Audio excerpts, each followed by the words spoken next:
حنیفیہ اچکزئی نوجوان بیٹے کی ہلاکت پر تعزیت وصول کر رہے ہیں۔ ان کا بیٹا نصیب اللہ اور اس کا کزن روزی خان بارڈر پر گھوڑوں کے ذریعے سامان لاتے اور لے جاتے تھے۔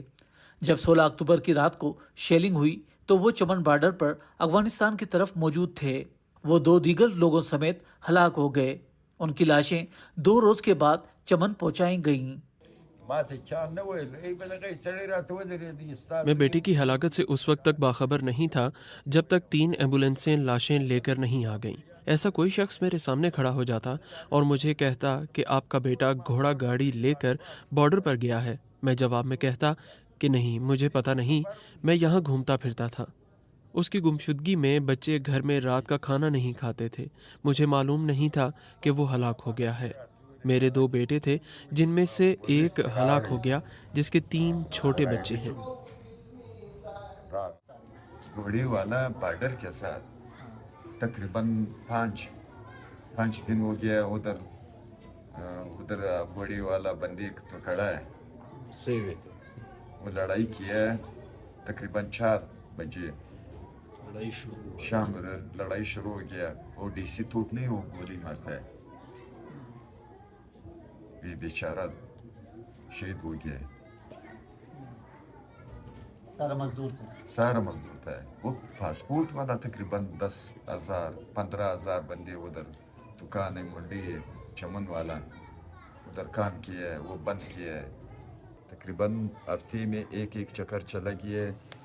وہ بندے 1500 1000 روپے وہ غریبی کیا، وہ مر گیا۔ میں اس وقت پاکستان اور افغانستان کے جو بارڈر ہے قلی جانان پر موجود ہوں، اور میرے پیچھے آپ دیکھ سکتے ہیں کہ جو بارڈر پر پاکستان کی فوج اور ان کے بالکل سامنے جو طالبان ہیں، افغان طالبان ہیں، وہ الرٹ موجود ہیں۔ یہاں پر جب بھی کشیدگی ہوتی ہے اور گولہ باری ہوتی ہے تو یہ علاقہ میدان جنگ بن جاتا ہے، اور یہاں کے لوگوں کو اپنے گھر بار چھوڑ کر نقل مکانی کرنی پڑتی ہے۔ حالیہ کشیدگی کے بعد بھی یہاں سے لوگوں کو نقل مکانی کرنی پڑی ہے، اور یہاں پر صرف مرد موجود ہیں، خواتین اور بچوں کو محفوظ مقامات پر منتقل کیا گیا ہے۔ اس گاؤں اور آس پاس میں بھی گولے گرے، جو گھر جتنا بارڈر کے قریب اتنے زیادہ گولے گرے۔ یہ گولے جو آپ دیکھ رہے ہیں اس طرح کوئی وہاں پہ زیادہ گولے اور بھی پڑے ہوئے ہیں ادھر گھروں میں۔ سارے اسی رات کو ہم نے گھر سے ان کو نکالے، کوئی کہیں اور پہ اس کو بھیج دیا۔ جی صرف ہم مرد یہاں پہ رہ گئے گھروں کی حفاظت کے لیے۔ یہ بارڈر ہے، اس کے پیچھے سامنے آپ کی زمین ہے؟ جی جی، یہ بھی ہمارا زمین ہے بالکل۔ وہ جو بدوستی پہ بنا ہوا ہے یہ بھی ہمارے زمینیں ہیں۔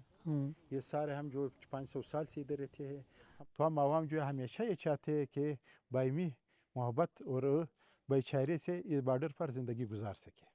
چمن کی 10 لاکھ سے زائد آبادی کا انحصار سرحدی کاروبار سے منسلک ہے۔ افغانستان سے یہاں پیاز، ٹماٹر، انگور، کوئلہ اور سیب آتے ہیں، تو پاکستان سے چاول، سبزیاں، ادویات، سیمنٹ، موٹر سائیکلیں، ٹریکٹر اور دوسری اشیاء ایکسپورٹ ہوتی ہیں۔ اس وقت فروٹ سے لے کر چکن تک سب کاروبار ٹھپ ہے۔ تو یہ اس طرح کے جو ہے وہ حالات جو ہے وہ میرے خیال میں دونوں ممالک کے جو عوام ہے، جو تاجر ہیں، ان کے لیے بہتر نہیں ہے۔ ہماری ایک تجویز ہے کہ اللہ کرے آج افغانستان اور پاکستان کے درمیان حالات جو ہے وہ نارمل ہوں، اپنے نارمل حالت پہ آ جائیں۔ اور دوسری بات یہ کہ جس طرح سے ہم نے اپنا ایگریمنٹ کیا ہے، ہم ایک ایگریمنٹ کریں کہ ہم ایک دوسرے کا جو ہے وہ تجارتی طور پہ احترام کریں، کیونکہ ہم نے ایگریمنٹ کیے ہوئے ہیں سینٹرل ایشیا کے ساتھ جو افغانستان کے راستے جائے گا، تو افغانستان ہمارے ان ایگریمنٹس کو آنر کرے۔ جو ہم یہاں سے مال بھیجیں گے اس کو جو ہے وہ بالکل محفوظ راستہ دے کے ہمیں ادھر پہنچانے دے۔ اور اسی طرح جو ہے وہ ان کے اپنے مال جو ہے وہ یہ اگر کراچی کے راستے بھیجنا چاہتے ہیں، کراچی کے راستے ان کے مال آتے ہیں، تو ہم ان کو اسی طرح سے محفوظ راستہ دیں، تاکہ یہ ایک دوسرے کا جو ہے وہ انٹرنیشنلی جو وقار ہے وہ اپنی جگہ پہ قائم رہے اور تجارت کو جو ہے وہ نقصان نہ ہو۔ افغانستان اور پاکستان میں امپورٹ ایکسپورٹ کے علاوہ افغان ٹرانزٹ ٹریڈ کا کاروبار بھی اسی راستے سے ہوتا ہے۔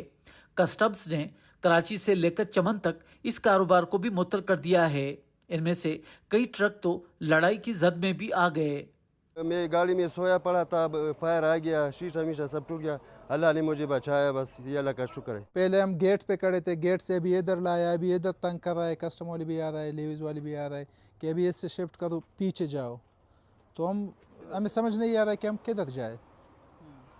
یا تو ہمارا کنٹینر اتارو کہیں تاکہ ہم گاڑی آگے کوئٹہ پہ لے جائے اور ہمارا بھی کام چلے، اور آپ لوگ جب تسلی ہو جائے پھر ہم آئیں گے، اپنا کنٹینر اٹھائیں گے۔ ہماری گاڑیوں کا بھی نقصان ہے، ٹائروں کا، کشتوں کا، ڈرائیور کیلنڈر کا، ہر چیز کا مشکلات ہے۔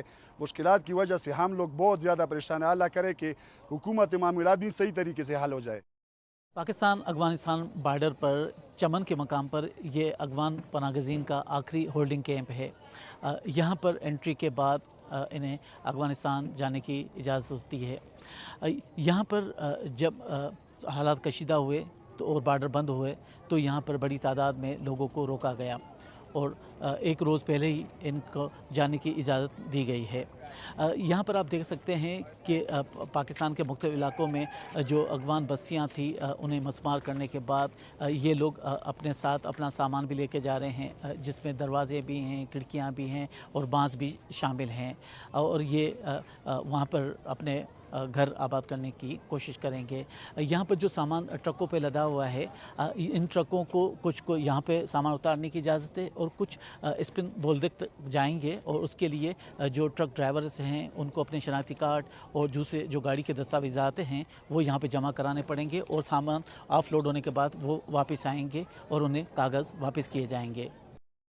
شائستہ کے نومولود بیٹے کو ابھی 40 دن بھی نہیں ہوئے تھے کہ انہیں کوئٹہ سے اپنا مکان چھوڑ کر افغانستان کے لیے نکلنا پڑا۔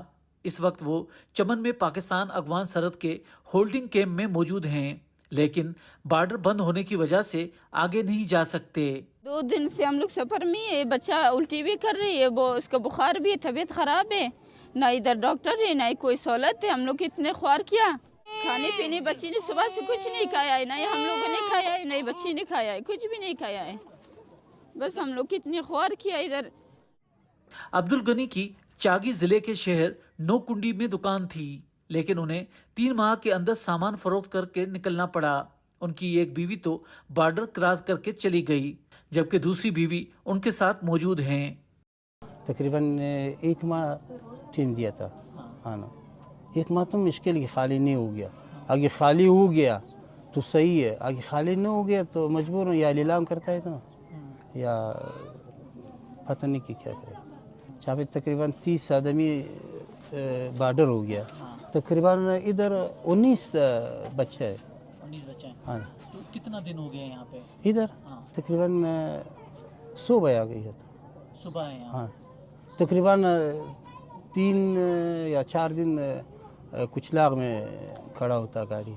ہاں پاکستان کے کئی علاقوں سے افغان پناہ گزین اس کیمپ میں آ رہے ہیں، لیکن پینے کے پانی سے لے کر صحت اور خوراک کا کوئی بندوبست نہیں۔ عارضی طور پر یہ بارڈر کھولا گیا تھا، لیکن پاکستان کی طرف سے دوبارہ بند کر دیا گیا۔ اس کی وجہ سسٹم کا ڈاؤن ہونا بتایا گیا۔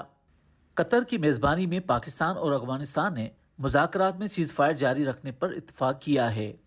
قطری وزارت خارجہ کے بیان کے مطابق فریقین نے اتفاق کیا ہے کہ دیرپا امن اور استحکام کے لیے فریقین ایک لائحہ عمل بنائیں گے۔ دونوں ملکوں میں مزید مذاکرات 25 اکتوبر کو استنبول میں ہوں گے۔ ان کوششوں کو خوش آئند تو سمجھا جا رہا ہے، لیکن بارڈر کے آر پار زندگیاں ابھی بھی غیر یقینی کا شکار ہیں۔